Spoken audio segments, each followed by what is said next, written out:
คืน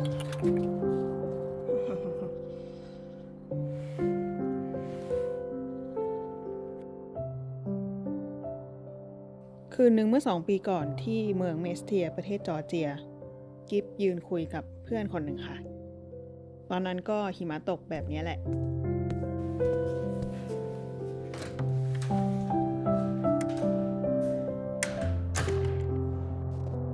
เพื่อนคนนี้เขาบอกว่ากิฟเก่งมากเลยในสายตาของเขาแล้วก็บอกว่าเป็นช่างภาพที่ถ่ายรูปสวยมากตอนนั้นกิฟก็ถามเพื่อนกลับไปว่าคิดแบบนั้นจริงๆหรอเพราะกิฟรู้สึกว่าตัวเองไม่เก่งเลยทำอะไรก็ทำได้ไม่สุดสักทาง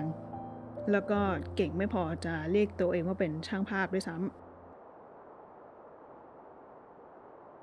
แล้วเพื่อนคนนั้นก็เอามือถือของกิฟไปวาดภาพกราฟนี้ให้ดูอันนี้คือภาพต้นฉบับเลยค่ะเก็บมา2 ปี1 ปีผ่านไปกิฟก็ได้รู้ว่ากราฟรูปนี้มันมีชื่อว่า Dunning-Kruger Effect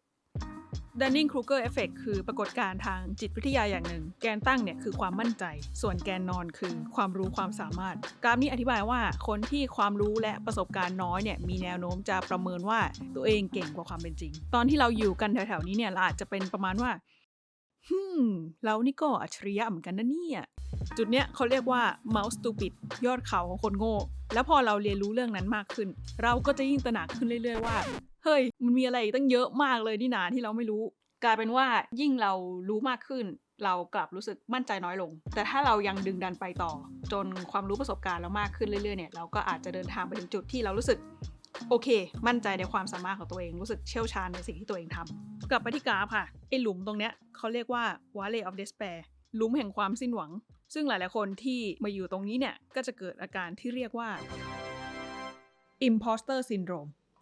Imposter Syndrome เนี่ยคืออาการที่คิดว่าตัวเองไม่เก่งไม่มั่นใจในตัวเองซึ่งก็เกิดกับคนได้หลายแบบหนึ่งในนั้นก็คือคนที่เป็น perfectionist คนที่อยู่ในสังคมที่มีการแข่งขันสูงแล้วก็คนที่ชอบทำงานคนเดียวรู้สึกว่าที่ตัวเองได้ดีทุกวันนี้เนี่ยคือโชคช่วยไม่ได้เก่งจริงแล้วก็กลัวว่าวันหนึ่งคนอื่นจะจับได้ว่าไม่ได้เก่งจริงซึ่งกิ๊บก็รู้สึกว่ากิ๊บเป็นแต่ในขณะเดียวกันก็รู้สึกว่านี่เราเก่งพอขนาดที่เราจะเป็น imposter syndrome แล้วหรือคือกิฟทำได้หลายอย่างวาดรูปได้แต่ว่าก็ไม่ได้วาดรูปเป็นอาชีพหรือว่าหาเงินจากมันซึ่งตามนิยามของหลายๆคนเนี่ยกิฟไม่ถือว่าเป็นศิลปินเพราะว่าไม่ได้ทำเป็นอาชีพกิฟพอรู้เรื่องกราฟิกดีไซน์นิดหน่อยเพราะว่ากิฟชอบเรื่องพวกนี้อาจจะเคยทำงานด้านนี้มาเล็กน้อยแต่ว่าไม่เคยทำถึงขั้นที่เรียกตัวเองว่าเป็นกราฟิกดีไซเนอร์กิฟใช้ Adobe Illustrator ไม่เป็นด้วยซ้ำ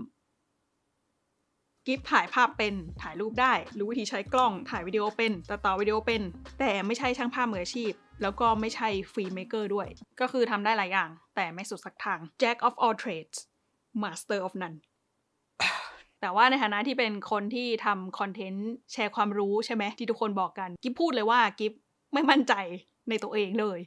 สักอย่างที่ทำมาเนี่ยแล้วก็ถามตัวเองบ่อยๆว่านี่เราเก่งพอแล้วเหรอที่จะมาสอนคนอื่นถ้าพูดอะไรไปแล้วบรรดาคนที่เขาเก่งจริงหรือเป็นตัวจริงเขาออกมาด่าเราจะทำยังไงอะไรเงี้ยก็แค่พวกอินฟลูเอนเซอร์ที่อยากดังอย่าเรียกตัวเองว่าช่างภาพเลยเรียกตัวเองว่านักการตลาดเถอะไม่ได้หาตังค์จากการถ่ายภาพซะหน่อยความรู้ที่มีก็ตื้นๆแล้วมาทำกระแดะสอนคนอื่นเห็นแล้วหงุดหงิดว่ะที่ดังได้ก็เพราะว่าหน้าตาแปลกกับมีคาแรคเตอร์เท่านั้นแหละพวกนี้คือคอมเมนต์จริงๆที่กิฟเคยได้รับนะซึ่งจริงๆแล้วเนี่ยมันมีน้อยมากเมื่อเทียบกับคอมเมนต์ดีๆใครๆก็จะบอกว่าช่างเขาสิเราทำให้ทุกคนชอบเราไม่ได้หรอกแต่เอาจริงๆมันก็ไม่ได้ง่ายขนาดนั้นโดยเฉพาะถ้าในใจลึกๆเนี่ยเราเห็นด้วยกับเขาทุกอย่างเลย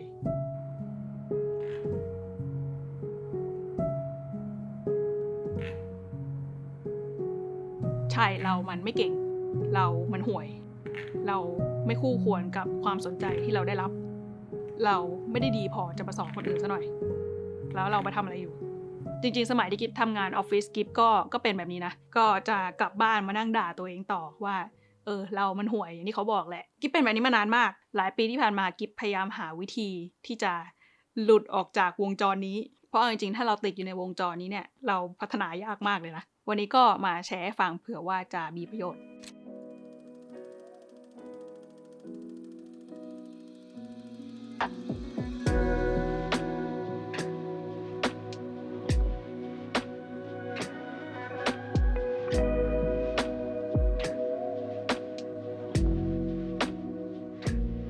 อัน นนี้อาจจะไม่ได้ใช้ได้กับทุกคนแต่กิ๊บคิดว่าน่าจะใช้ได้สำหรับคนที่อยากทำคอนเทนต์ how to tutorial อะไรอย่างนี้แล้วกันอันนี้เป็นคำพูดจากอาลีอับดัลที่เป็นยูทูบเบอร์คนหนึ่งที่กิ๊บติดตามอยู่เขาพูดว่า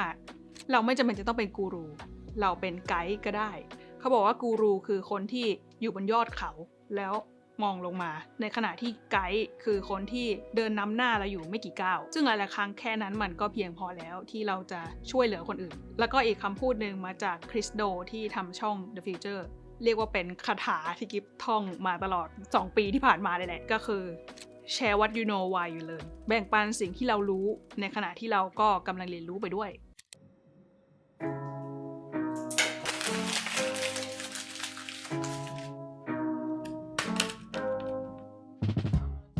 กิ๊บเคยดูคลิปหนึ่งของช่อง DSLR Guy ค่ะชื่อว่าทำไมศิลปินถึงไม่เคยมีความสุขเขาบอกว่าศิลปินหรือว่าคนเก่งๆระดับโลกทั้งหลายเนี่ยมันไม่ใช่ว่าอยู่ๆเขาก็ไอเดียบันเจิดเกิดเป็นนิมิตสร้างมาสเตอร์พีซขึ้นมาแบบลอยๆแต่มันเกิดจากการที่เขาสร้างงานซ้ำไปซ้ำมาแล้วก็อยู่กับความคิดที่ว่านี่มันยังดีไม่พอแล้วใครที่ดื้อพอที่จะอยู่กับความคิดแบบนี้ไปเรื่อยๆมักจะเป็นคนที่สร้างอะไรที่ยิ่งใหญ่ขึ้นมาหรือพูดอีกอย่างนึงคือการที่เรารู้สึกว่างานเรายังดีไม่พอเรายังเก่งไม่พอเป็นเรื่องที่เลี่ยงไม่ได้เลยถ้าเกิดว่าเราอยากจะพัฒนาตัวเองหรือว่าอยากจะสร้างผลงานที่ดีออกมาต้องทำใจว่าเลี่ยงไม่ได้แต่ว่ามากไปมันก็ไม่ดีเหมือนกันนี่คืออาจารย์สมัยสถาปัตย์สอนว่าอาจารย์สอนกิ๊บว่าเสร็จไม่สวยดีกว่าสวยไม่เสร็จการทำงานให้เสร็จสำคัญกว่าการทำงานที่สมบูรณ์แบบเพราะงานที่สมบูรณ์แบบไม่มีอยู่จริงแต่อย่างน้อยถ้าเราทำอะไรสักอย่างมากพอไปเรื่อยๆเรื่อยๆเรื่อยๆเนี่ยเราก็อาจจะเก่งขึ้นมั้ง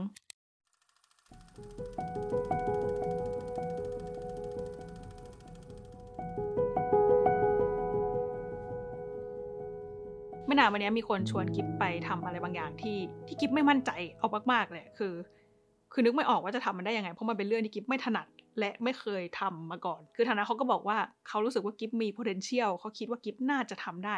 กิ๊บก็แบบถ้าเขาคิดผิดล่ะถ้าเกิดว่าเราทำให้เขาผิดหวังเราจะทำยังไงอะไรอย่างเงี้ยซึ่งเหตุการณ์แบบเนี้ยเกิดกับกิ๊บบ่อยมากคือมีคนมาเสนอให้กิ๊บทำงานอะไรสักอย่างแล้วกิ๊บไม่ทำพอกิ๊บรู้สึกว่ากิ๊บเก่งไม่พออย่างเช่นทาง Google Thailand เขาเคยชวนให้กิ๊บไปจัดเวิร์กช็อปให้คือพอได้ยินชื่อว่า Google ใช่ไหมกิ๊บก็รู้สึกว่า Google มีแต่คนเก่งๆอ่ะเขาเก่งกว่ากิ๊บอ่ะเขาจะมาได้ประโยชน์อะไรจากกิ๊บแต่ตอนนั้นก็ลองก็รับไปแล้วพอจบเวิร์กช็อปเนี่ยกลายเป็นว่าฟีดแบ็กดีมากทุกคนบอกว่ารู้สึกสนุกกับเวิร์กช็อปนี้แล้วก็ได้ความรู้ใหม่ๆเยอะอะไรเงี้ยมันเลยทำให้กิ๊บคิดได้เหมือนกันว่าเรื่องบางอย่างที่มันดูง่ายสำหรับเราเนี่ยบางทีมันเป็นเรื่องที่คนอื่นเขาไม่รู้ส่วนในเรื่องการรับงานเนี่ยมีรุ่นพี่คนนึงเขาสอนกิ๊บมาเขาบอกว่าเวลาที่มีคนนึงมาเสนองานชิ้นนึงให้เราเนี่ยเขาเห็นมาหมดแล้วแหละว่าเราทำอะไรได้บ้างแล้วเขาก็เชื่อว่าเท่านั้นอ่ะมันเพียงพอแล้วที่เราจะทำงานที่เขามอบหมายให้ได้หลังๆกิ๊บก็เลยกล้ารับงานมากขึ้นแม้ว่าจะไม่มั่นใจยกเว้นงานไหนที่รู้ตัวว่าเกินความสามารถจริงๆก็ต้องประเมินนิดนึงนะแล้วกิ๊บก็เพิ่งได้อ่านหนังสือชื่อว่า Keep Going ของ Austin Kleon เขาบอกว่าเส้นทางการทำงานของคนทำอาชีพครีเอทีฟทั้งหลายเนี่ยมันไม่ได้เป็นเส้นตรงมันไม่ได้เริ่มจากจุด A ไปจุด Bแต่ว่ามันจะวนเป็นลูปไปเรื่อยๆต่อให้งานชิ้นนึงเราประสบความสำเร็จมากขนาดไหนสุดท้ายแล้วเราก็จะกลับไปอยู่ที่ศูนย์เหมือนเดิมอยู่ดีมันไม่มีเส้นชัยให้เราไปถึงแล้วเราก็จะรู้สึกแบบเนี้ยไปเรื่อยๆเราจะไม่มั่นใจในตัวเองเราจะสงสัยในตัวเองอยู่แบบเนี้ยไปเรื่อยๆอาจจะตลอดชีวิตเลยด้วยซ้ำซึ่งมันไม่เป็นไรเพราะมันคือสิ่งที่บอกว่าเรากำลังโตขึ้นเรากำลังเรียนรู้อะไรใหม่ๆอยู่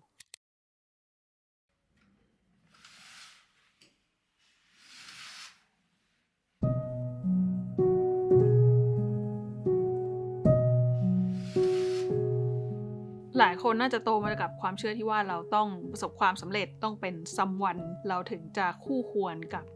ความรักความเคารพและการยอมรับจากคนอื่นแต่ว่าปัญหาของความเชื่อแบบนี้เนี่ยสำหรับบางคนเช่นกิฟคือเมื่อเวลาที่เราทำพลาดหรือว่าล้มเหลวเนี่ยเราจะรู้สึกว่าเราเป็นคนไร้ค่าขึ้นมาทันทีแล้วก็จะตอกย้ำกับตัวเองซ้ำๆว่าใช่สิเรามันห่วยเรามันไม่ได้เรื่องเราไม่มีทางจะประสบความสำเร็จหรอกซึ่งมันเศร้านะถ้าเราคุยกับตัวเองแบบนั้นช่วงปีหลังๆมาเนี่ยกิฟก็เลยพยายามจะปรับความคิดใหม่แล้วก็เลยไปได้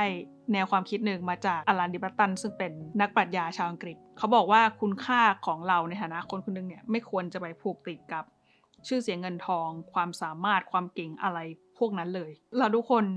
ดีพอและมีค่าพออยู่แล้วโดยที่เราไม่ต้องไปพึ่งอะไรพวกนั้นเลยมันไม่ใช่การบอกตัวเองว่าเธอจะต้องเก่งที่สุดดีที่สุดเธอแม่งสุดยอดเธอพลาดบ้างล้มบ้างก็ไม่เห็นเป็นไรนี่พลาดแล้วก็ลองใหม่ก็ได้เธอไม่ต้องเก่งที่สุดก็ได้แต่ไม่ได้แปลว่าเราจะไม่พัฒนาตัวเองนะคือถ้าเราหวังดีกับตัวเองจริงๆเราก็จะอยากให้ตัวเองมีชีวิตที่ดีถูกไหมซึ่งถ้าเราอยากมีชีวิตที่ดีเราก็จะต้อง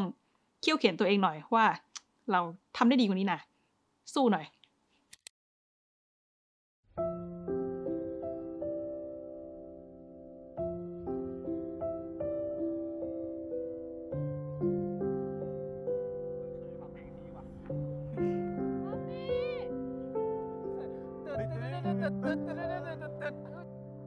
นี่ถูกต้องต้องแบบไม่ปากแบบนี้ทริปล่าสุดกิฟได้งานมาโปรเจกต์หนึ่งค่ะซึ่งกิฟก็กังวลแล้วก็เครียดมาก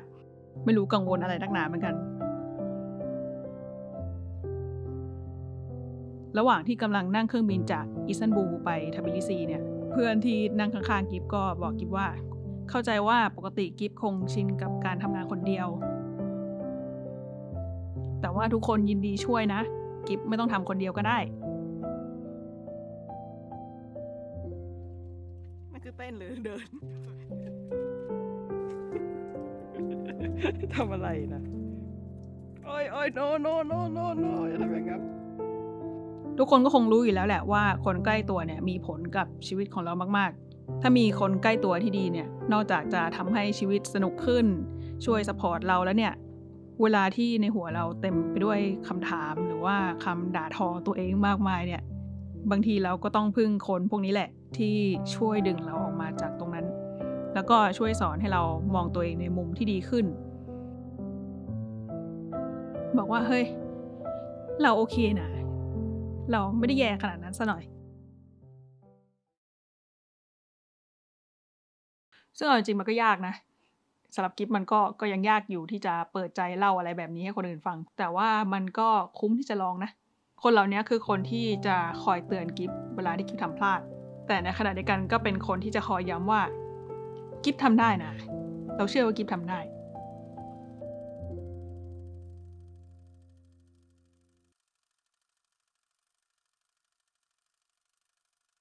คำแนะนำสุดท้ายที่กิฟได้รับมาเกี่ยวกับเรื่องนี้ก็คือไออาการ imposter syndrome เนี่ยมันทำให้เรารู้สึกเหมือนกับว่าเรากำลังใส่หน้ากากอยู่ซึ่งหน้ากากเนี่ยคือภาพของคนที่เราอยากจะเป็นและเราก็คิดว่าสิ่งที่คนอื่นเห็นอะคือหน้ากากอันนี้ไม่ใช่ตัวตนของเราจริงๆเขาบอกว่าจริงๆแล้วอะคนอื่นไม่ได้โง่ต่อให้เราพยายามสร้างภาพขนาดไหนคนอื่นก็ดูออกแต่ว่าเราเนี่ยจะรู้สึกดีขึ้นถ้าเกิดว่าเราปล่อยวางหน้ากากอันนั้นลงคือไม่ต้องพยายามพิสูจน์ตัวเองให้ใครเห็นรวมถึงไม่ต้องพยายามพิสูจน์ตัวเองให้ตัวเองดูด้วยเป็นแบบที่เราเป็นรู้บอกรู้ไม่รู้บอกไม่รู้ไม่มั่นใจก็บอกไปเลยว่าไม่มั่นใจมันจะรู้สึกเบาขึ้นหรือแม้แต่การทำคลิปเรื่องนี้กิ๊บก็ไม่อยากให้มองว่ากิ๊บมีคำตอบทุกอย่างหรือว่าเอาชนะมันได้ทุกอย่างแล้วเพราะว่าก็จริงๆก็ยังไม่ได้เท่าไหร่มันแค่เป็นเรื่องที่กิ๊บรู้สึกว่าอยาก